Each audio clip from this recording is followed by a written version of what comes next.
அதிமுகவை பாஜக கூட்டணிக்குள் மீண்டும் கொண்டு வர டெல்லியில் நடக்கிறதா முயற்சிகள் அப்படின்ற கேள்வி எழுந்திருக்கிறது. அதற்கு பல காரணங்களும் வெளிப்பட்டிருக்கிறது. இன்னும் ஓபிஎஸ் தினகரன் உள்ளிட்டோர் இன்னும் கூட்டணிக்கு உள்ள பாஜக அகாமடேட் பண்ணலை. சிறு சிறு கட்சிகளுக்கு கொடுக்கக்கூடிய முக்கியத்துவத்தை அவர்களுக்கு கொடுக்கல.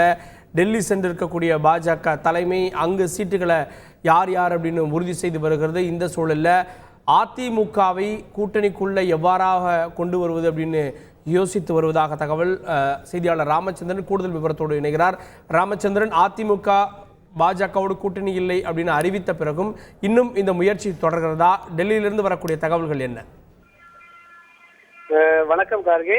நாடாளுமன்ற தேர்தல் தேதியை அறிவிக்க இன்னும் ஒரு சில தினங்களே உள்ள நிலையில் தேசிய கட்சிகளும் மாநில கட்சிகளும் கூட்டணி குறித்த பேச்சுவார்த்தையை தீவிரப்படுத்தியுள்ளனர்.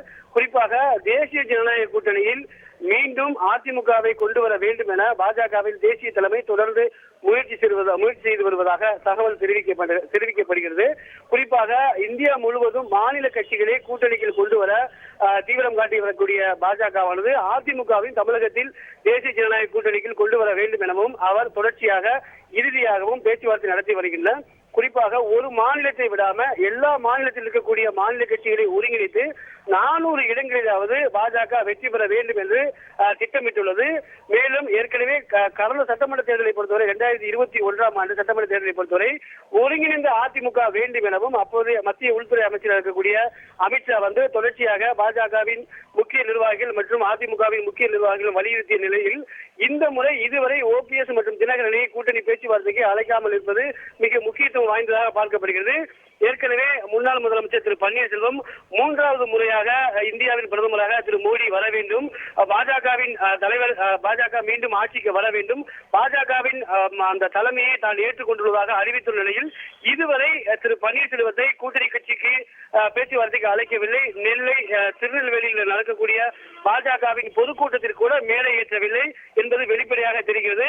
குறிப்பாக அதிமுகவை கடைசி நேரத்திலாவது கூட்டணியில் கொண்டு வந்துவிட வேண்டும் என்ற நம்பிக்கையில் தான் இதுவரை திரு பன்னீர்செல்வத்துக்கும் வெளிப்படையாக அழைப்பு விடுக்கப்படவில்லை. மேலும் தமிழகத்தில் இருக்கக்கூடிய சிறிய கட்சிகள், அதாவது ஐஜேகே, திரு பாரிவேந்தர், திரு ஜி.கே. வாசன், அதே போல திரு ஜான் பாண்டியன் உள்ளிட்ட முக்கிய சிறிய கட்சிகளோட தலைவர்கள் எல்லாம் மேடை ஏற்றும் போது முன்னாள் முதலமைச்சர் திரு பன்னீர்செல்வத்தையோ திரு டிடிவி தினகரனையோ இதுவரை பாஜக பொதுக்கூட்ட மேடையிலும் வெளிப்படையாகவும் இதுவரை அழைக்கவில்லை. பாஜக எந்த அளவுக்கு முயற்சி செய்தாலும் கூட்டணியில் சேர வாய்ப்பே இல்லை எனவும் அதிமுக தரப்பில் தொடர்ச்சியாக கூறி வரக்கூடிய நிலையில் மூன்று அணிகளாக சட்டமன்ற தேர்தலை எதிர்கொண்டால் அது திமுகவுக்கு சாதகமாக அமையும். குறிப்பாக அதிமுக ஒரு அணியாகவும் பாஜக ஒரு அணியாகவும் திமுக ஒரு அணியாகவும் போட்டியிட்டால் அது திமுகவுக்கு சாதகமாக அமையும். ஆகையால் இறுதியாக அதிமுகவை தேசிய ஜனநாயக கூட்டணிக்கு கொண்டு வர வேண்டும் என்றும் இறுதி முயற்சியை தற்போது டெல்லி தலைமை மேற்கொண்டுள்ளது.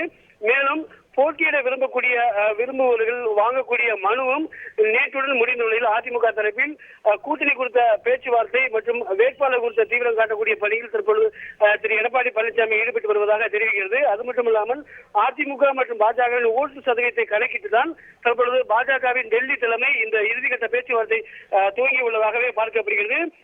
அரசியலை பொறுத்தவரை இறுதியாக தேர்தல் தேதி அறிவிக்கப்படும் வரை எந்த சூழலும் மாறலாம். இறுதியாக அதிமுக கூட்டணி பாஜக வருவதற்கான வாய்ப்பு இருப்பதாகவே பார்க்கப்படுகிறது. அந்த நிலையில் தற்போது பாஜகவின் டெல்லி தலைமை இறுதியாக அதிமுகவை தேசிய ஜனநாயக கூட்டணியில் கொண்டு வர வேண்டும் என்ற பேச்சுவார்த்தையை கையில் எடுத்துள்ளது. செய்திகளை உடனுக்குடன் தெரிந்து கொள்ள உடனே சப்ஸ்கிரைப் பண்ணுங்க.